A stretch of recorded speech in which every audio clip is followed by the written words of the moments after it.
దశాబ్దాలు గడుస్తున్న అనకాపల్లి జిల్లా చోడవరం రోడ్ల దశ మారడం లేదని ప్రజలు ఆవేదన చెందుతున్నారు.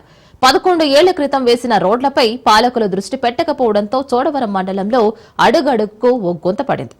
కనీసం నడిచి వెళ్లాలన్నా ప్రజలు ఇబ్బందులు పడుతున్నారు. ప్రజలు ఎన్నిసార్లు ఫిర్యాదులు చేసినా కనీసం పట్టించుకునే అధికారులే లేరు. పాడేరు పరిసర ప్రాంతాలకు వెళ్లాలంటే ఈ రోడ్డు మీదుగానే వెళతారు. ఈ రోడ్డు మార్గంలో ప్రయాణం అంటే ప్రజలకు నరకంగా కనిపిస్తుందని ఆగ్రహం వ్యక్తం చేస్తున్నారు. రోడ్లపై పాలకులు నిర్లక్ష్యం వహిస్తున్నారంటూ అప్పట్లో కూటమి నాయకులు గగ్గోలు పెట్టారు. కానీ నేడు అందుకు భిన్నంగా అక్రమ మైనింగ్ కు కొమ్ము కాస్తూ రోడ్లపై దృష్టి పెట్టడం లేదని స్థానికులు ఆవేదన చెందుతున్నారు.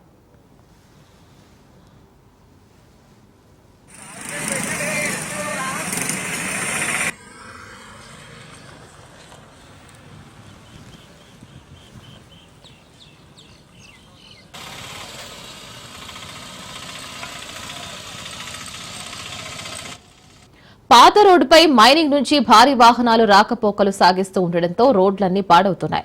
ప్రభుత్వం చొరవ చూపి కొత్త రోడ్లు వేయాలని, అక్రమంగా నడుస్తున్న మైనింగ్ ను నిలిపివేయాలని ప్రజలు కోరుతున్నారు. గత ప్రభుత్వం తీసుకున్న మైనింగ్ అనుమతులు ఒకలా ఉంటే ఇప్పటికీ రోలుగుంటలో కొండ తవ్వకాలు నిలిపివేయకుండా ప్రకృతి సంపదను దోచుకుంటున్నారు. పెద్దల సహాయం చేస్తున్నారని, అధికారులు చూసి చూడనట్లు వ్యవహరిస్తున్నారని ప్రజలు ఆగ్రహం వ్యక్తం చేస్తున్నారు. రోలుగుంటలో జరిగే అక్రమ మైనింగ్ తో చోడవరం అంతటా రోడ్లన్నీ చిందరవందరగా మారాయని ప్రజలు ఆందోళన చెందుతున్నారు.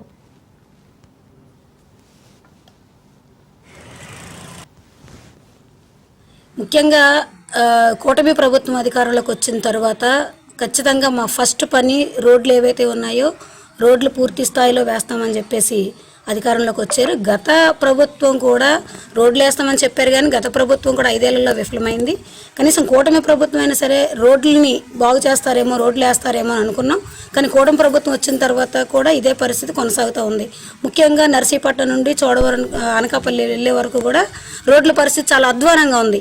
అన్ని చోట్ల కూడా రోడ్లు జరుగుతూ ఉన్నాయి, కానీ మా నియోజకవర్గానికి సంబంధించి అక్కడ రోడ్లు జరుగుతున్నటువంటి పరిస్థితి లేదు. ఈ పరిస్థితి అసలు ఎవరి లోపము, ప్రభుత్వం లోపమా లేదా కాంట్రాక్టర్ లోపమా లేదా ఇక్కడ ఉన్నటువంటి నాయకుల లోపమా అనేది అర్థం కాని పరిస్థితి. ఇప్పటికైనా ప్రభుత్వం ఆలోచించాలి. అది ఏ పార్టీ అయినా కావచ్చు, అదే తెలుగుదేశమా, వైసీపీనా లేదా జనసేననా, బీజేపీనా, ప్రభుత్వాలతో మాకు సంబంధం లేదు. ఏ ప్రభుత్వం అయినా కావచ్చు. ప్రజలకు ఏదైతే రహదారులు ఉన్నాయో రహదారులు పూర్తిగా నిర్మించాల్సిన పరిస్థితి ఈరోజు రాష్ట్ర ప్రభుత్వానికి ఉంది. కానీ దాని గురించి మాత్రం పట్టించుకునే పరిస్థితి లేదు. ఎందుకంటే ఇది మా నియోజకవర్గం మీద, ఇక్కడ ఉన్నటువంటి చోడవరం నియోజకవర్గం మీద చిన్నచూపా ప్రభుత్వానికి అనేది అర్థం కాని పరిస్థితి. ఇప్పటికైనా ఆలోచించండి. రోడ్లు ఏవైతే ఉన్నాయో ప్రజలు చాలా ఇబ్బంది పడుతున్నటువంటి పరిస్థితి, గుంతలమయం అయిపోయి ఉన్నాయి. రోడ్లు ప్రయాణాలు ఇబ్బంది పడుతూ ఉన్నారు. ఆటోలు కానివ్వండి, బస్సులు కానివ్వండి, గర్భిణీ స్త్రీలు అవనివ్వండి, లేదా సకాలంలో కాలేజీలు చేరాలనుకునే కాలేజీ పిల్లలు కానివ్వండి, ఇన్ టైంలో వెళ్ళలేని పరిస్థితి. అందుకని ఇప్పటికైనా కూటమి ప్రభుత్వం ఆలోచించాలి. రోడ్లు మాత్రం ఖచ్చితంగా వేయాలని చెప్పేసి CITUగా మేము డిమాండ్ చేస్తూ ఉన్నాం.